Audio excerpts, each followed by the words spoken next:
En principi estem parlant de que la llei de bases de règim local estableix com a competència pròpia de la corporació provincial assegurar la prestació integral i adequada en la totalitat del territori provincial dels serveis de competència municipal. En aquesta província, com en altres tantes del territori de l'estat espanyol, existeix una realitat que afecta a molts municipis i ajuntaments, com és l'existència de pedanies, barris, en definitiva, nuclis urbans consolidats i dispersos dins del terme municipal. En el cas d'Alacant, molts municipis, com Oriola o Elx, el primer té 24 pedanies o nuclis urbans dispersos, el segon, Elx, 20, diguem que encapçalen el rànquing provincial de municipis que tenen pedanies. Això segons la pròpia web de la Diputació d'Alacant.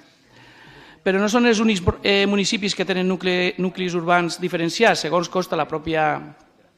plana web de la Diputació Provincial, també disposen de pedanies altres municipis com l'Alcalalí, Alguenya, Alacant, Altea, Beneixama, Benissa, Callosa del Segura, el Campello, Cocentaina, Confrides, Cos, Crevillent, Dénia, Elda, Formentera, del Segura, Fondó dels Neus, Montfort del Cid, Monòver,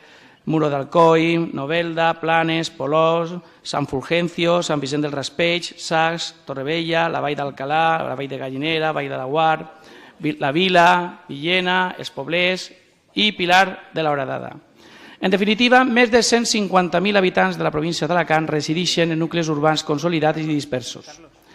Este fet no té per què ser cap problema, ni té per què ser-ho, perquè és evident que els ajuntaments d'aquestes poblacions disposen de costos de serveis, i això n'hi ha que incidir, en infraestructures superiors a aquells municipis que no disposen de nuclis dispersos. Per posar un exemple, el tema de la policia local no és el mateix cost de servici en un municipi on té un nucli urbà centralitzat que el que té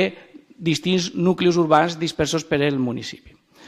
El propi president de la Diputació, en novembre passat, manifestava al propi govern municipal de l'Ajuntament d'Elx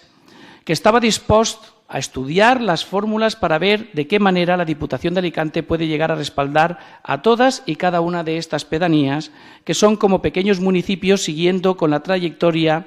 que nos hemos marcado para esta legislatura de hacer especial hincapié en los pueblos pequeños.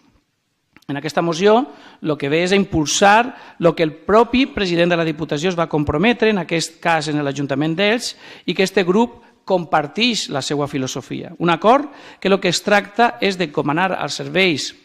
de la Diputació per a que estudien un sistema i es presenta a aquest plenari de la Diputació per a que les pedanies o els nuclis dispersos urbans consolidats de les comarques d'Alacant puguen ser considerades beneficiàries de les subvencions de la Diputació d'Alacant,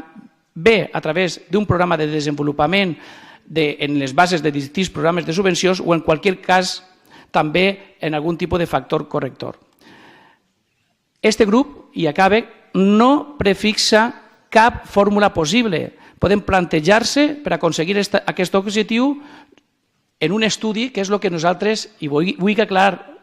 concretament que el que es demana és un estudi de veure com se pot integrar i ser beneficiaris aquests nuclis urbans. I hi ha segurament moltes fórmules, però el que demana en aquests moments no és més que un estudi que s'encomana als serveis de la Diputació. Gràcies.